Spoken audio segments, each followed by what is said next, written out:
Hey, welcome to the overview of how to use the schema builder. So you're logged into Schema.Zone and you want to select under Tools, Schema Builder. Here we go. Now the first thing you want to make sure you've done is in your client admin, make sure that you've added them in here because it just makes it a little bit easier. You don't have to, but it saves you having to edit the final output. All right. So in here, I've made up this fictitious law firm. In fact, it isn't not really fictitious, but it just isn't my client. All right, they're doing really well, and I thought they'd be a good example. So I've actually added them in here, and there's their website, and I've chosen attorney.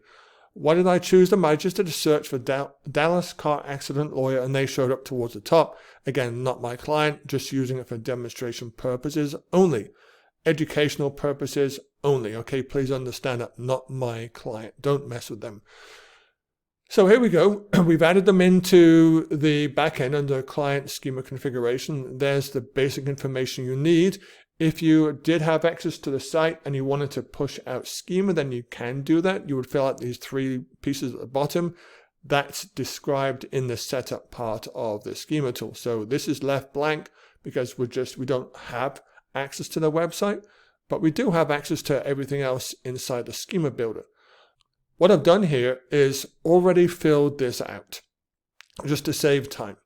So I put in here, now this is the title of the page, the name of the service. I put car accident attorney in Dallas. So I wanted to give it more perspective on where this service is being done. So it's in Dallas.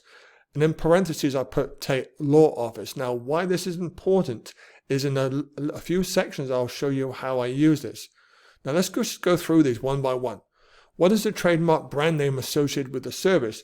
Well, they probably don't have one, but if you sold widgets and they're made by the Acme Widget Corporation, or if you sold something like, say, the Big Mac, or if you have a really good trademark is, say, something like Coca-Cola or Invisalign, something like that, which is on the page that you actually sell that is a trademarked actual product or service. In this case, there is no trademark product or service, so we'll leave it blank.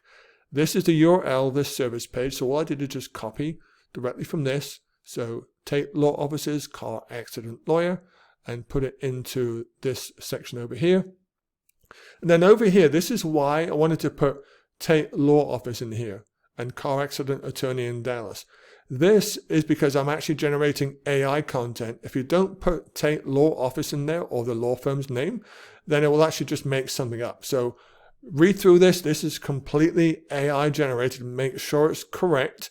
And see, it's even taken into account here the name of the business. So Tate Law Office. So that's why I put this up here. It just gives AI some insights as to who we're writing it for. And you can always change this back later on just to be car accident attorney or something.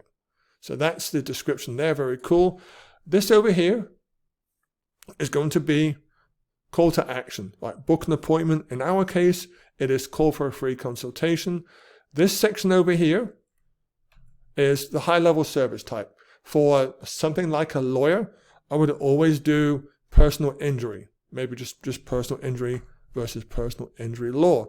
This is something that don't have to fill it out if it's not applicable, but what is a tangible thing, right? And if you have any questions about what these things are, click on this little question mark over here, and it will go to schema.org, right? So this is a tangible thing generated by the actual service. In this case, there's nothing really tangible, something that you would create, right? So a passport or a permit, but this doesn't really apply in this case.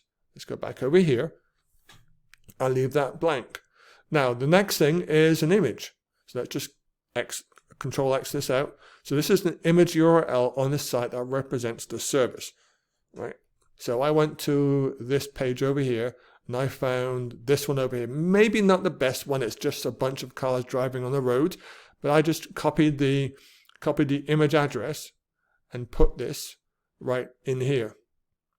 This over here is going to be the external reference, like a Wikipedia URL for this particular service. Right now, I didn't do the best research, but what I did is I just used the Wikipedia for traffic collision. Now, this one over here, this is very cool because this is the audience type. So audience type over here. Who is the audience? An intended audience, i.e. a group for whom something was created.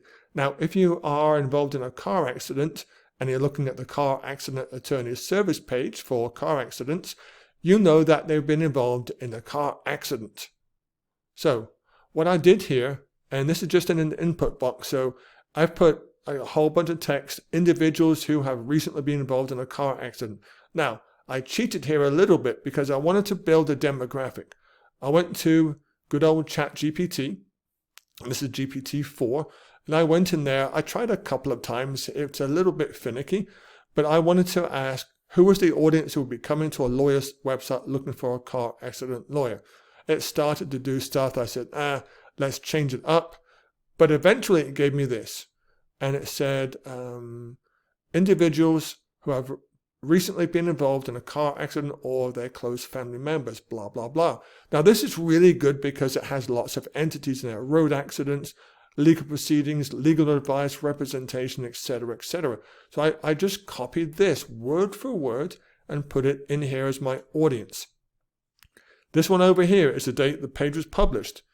I put it in there just because I like to put it in there. It just adds extra maybe relevance to how long it's been in existence. So I just made up a date, 2022, the month of February, and the second day of February. Now, these next two in here, significant link to the main pillar page. Do not do these if these are your money pages. What this section or this field here is meant for is if you have a page, maybe a blog post or maybe a sub article of car accident, maybe it's T-bone car accidents, and you want to make a link up to that page, this is where you would put it. So it might be if you are on, again, if you were on a different page, let's say car T-bone up here, okay? And then the actual page you were trying to push was going to be this page here. This is where you would put this down here, but do not fill this field out if this is going to be your main pillar page, your money page. All right, so I'm going to take this one out and then undo this over here. Come on, undo. There we go. Car accident lawyer. This is a supporting page. This is if you have other supporting articles which you want to tie together. In this case, you do not need that, and I would not suggest you do that. Now, if you really are into Schema and you found a custom property that you really wanted to add in here, you would put the name in here and the value for that particular item. For most purposes, there's everything you need is inside here. Now, onto the really cool piece over here. When you come to this page, you will not see all these entities filled out. But what you do is you click on this Get Entities, and it will go to this page over here and find all of the entities on this particular page.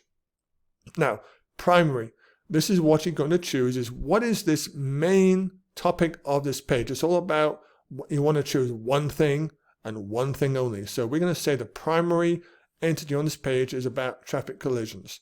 All right, so now we're done with that. Choose one. About.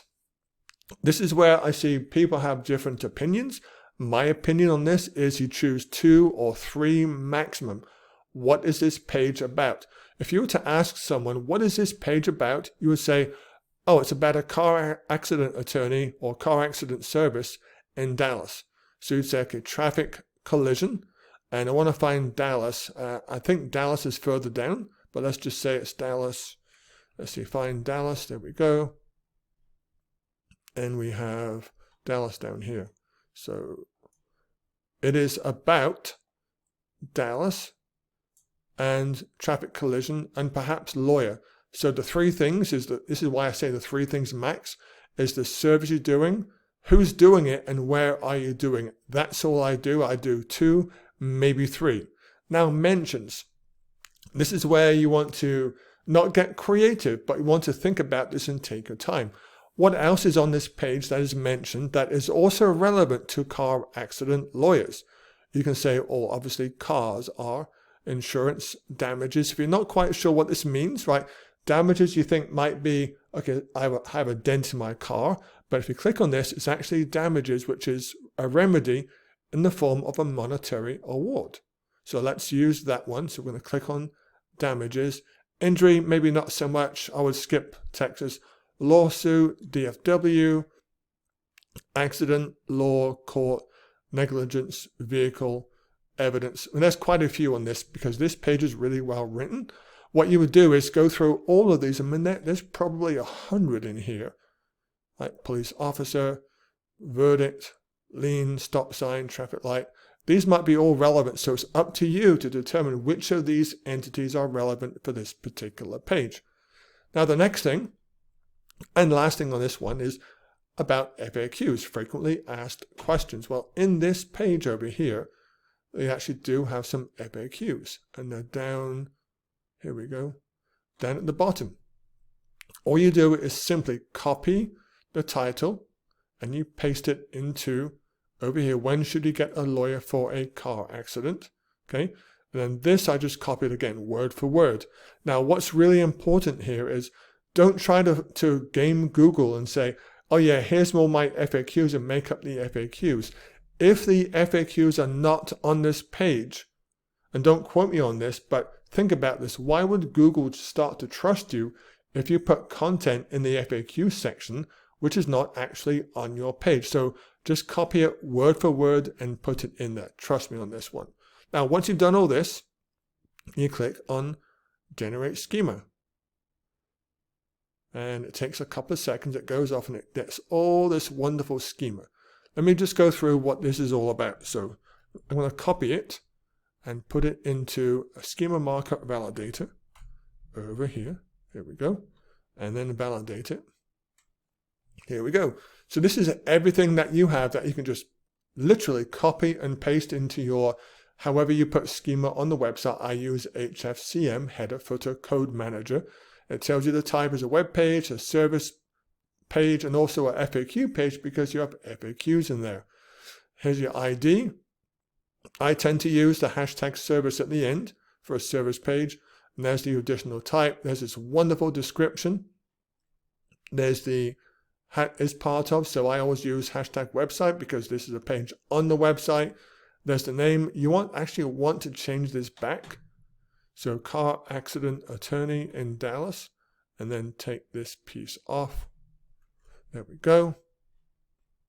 Then you have the abouts. So the abouts, remember we had 3 pieces in there. Traffic collision, lawyer, and Dallas. And here's the audience we talked about. This is exactly word for word as I took from ChatGPT. There's the image. Now, in Search Console, it might actually complain if you don't have a credit text and license and acquire license page on there. So I filled it out. I just put not applicable. Here's all your FAQs. So FAQs, and here's all of your mentions. Obviously, there's going to be more for purposes of time. I just did a few. So this is how you create service schema.